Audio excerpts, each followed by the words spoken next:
Buenos días con todos, sean bienvenidos. Vamos a seguir con nuestros estudios sobre la predicación expositiva, oyendo la palabra de Dios. Hoy nos toca ya el tema 5, ¿cómo debería llenar la palabra las reuniones de las iglesias? La idea principal del estudio de hoy es que cada elemento de las reuniones semanales de la iglesia debería estar lleno de la palabra de Dios. Por medio de ellos, la palabra de Cristo mora en la iglesia de una manera abundante y así la edifica. Oremos para comenzar. Te damos gracias, Señor, por esta mañana que nos permites reunirnos como tu pueblo, Señor, para escuchar tu palabra, para cantar tu palabra, Señor, para alabar tu nombre. Te pedimos, Dios, que en esa mañana todo lo que se diga sea tu voluntad, Señor, que sea tu santo consejo explicado en este lugar, Padre. Te pedimos que tu palabra sea poderosa para tocar nuestras mentes, nuestros corazones y transformar nuestras vidas a la imagen de tu Hijo Jesucristo. En el nombre de Jesús oramos. Amén. En Colosenses 3, Pablo nos da algunas de las dimensiones colectivas de cómo debemos vivir a la luz del Evangelio. Colosenses capítulo 3, en los versículos del 12 al 17.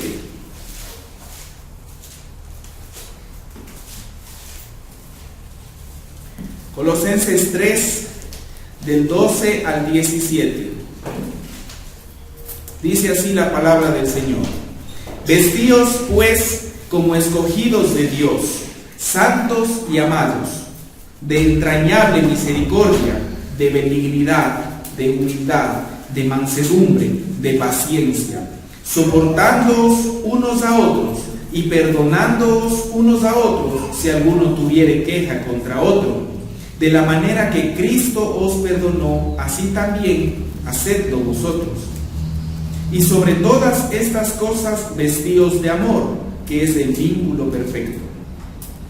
Y la paz de Dios gobierne en vuestros corazones, a la que asimismo fuisteis llamados en un solo cuerpo, y sed agradecidos.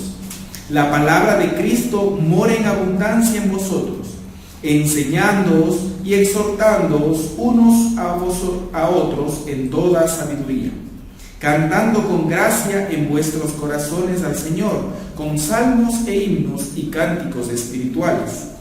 Y todo lo que hacéis, sea de palabra o de hecho, hacedlo todo en el nombre del Señor Jesús, dando gracias a Dios Padre por medio de Él. En este estudio nos vamos a enfocar especialmente en el versículo 16. Pablo está dirigiéndose a toda la iglesia de Colosas. Que la palabra mora en abundancia en la iglesia significa que va a ser eco dentro de la iglesia, se retransmitirá dentro de la vida de la iglesia, entrando dentro de las vidas individuales y las relaciones, y causando que la iglesia crezca en madurez en Cristo. La raíz de la palabra morar significa hogar. Es como si la palabra hiciera su hogar en la vida de la congregación. El lenguaje de morar en abundancia indica que la palabra de Cristo es viva y activa y es poderosa y efectiva. Pablo exhorta a los colosenses que permitan que la palabra de Cristo more en abundancia en ellos por medio de la enseñanza y la exhortación unos a otros y mediante la entonación de salmos e himnos y cánticos espirituales. El contexto más obvio en el cual las instrucciones de Pablo deberían llevarse a cabo es la asamblea de toda la iglesia. Pablo habla a toda la iglesia y al mencionar el canto sugiere una reunión colectiva de toda la iglesia.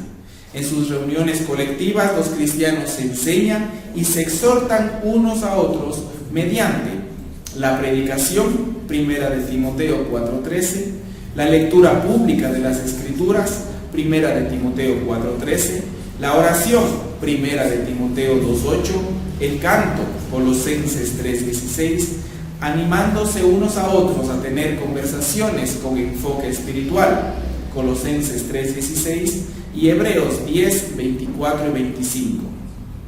Entonces, se puede resumir la enseñanza del Nuevo Testamento acerca de las actividades que deberían incluirse en las reuniones de la iglesia de la siguiente manera.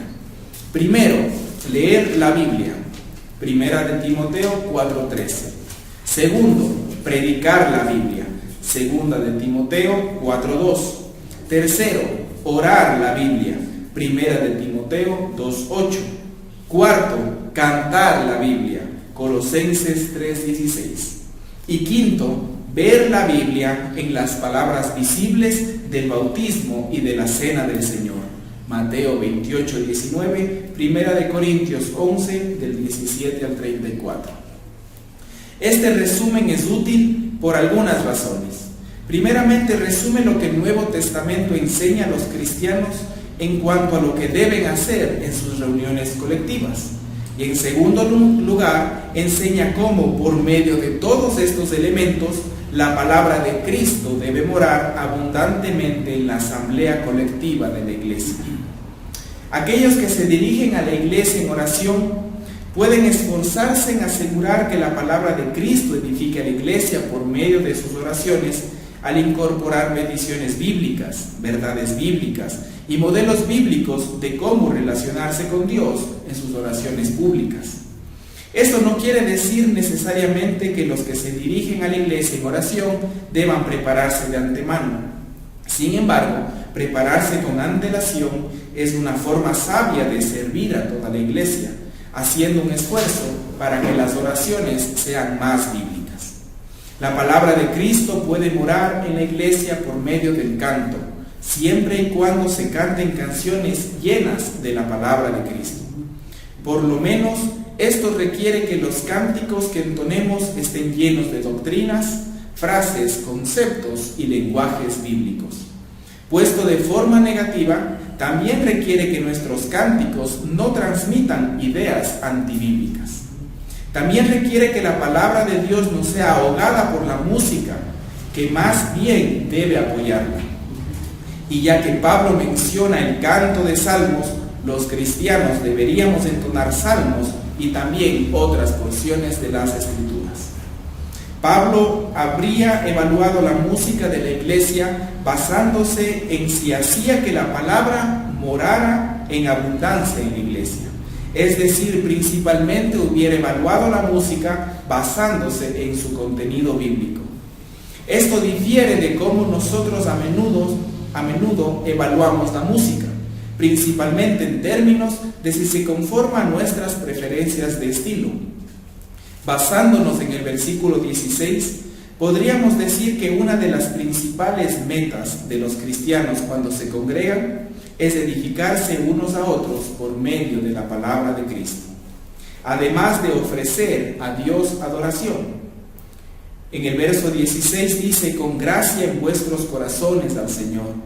Cuando nos reunimos como iglesia deberíamos buscar edificar a todo el cuerpo de Cristo por medio de la enseñanza, la exhortación, los cánticos y otras actividades mediante las cuales la palabra mora en nosotros.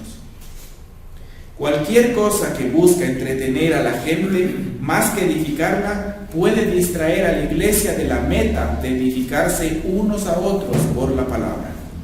Hemos visto en los estudios previos que la palabra de Dios es poderosa para cumplir sus propósitos y transformar nuestras vidas.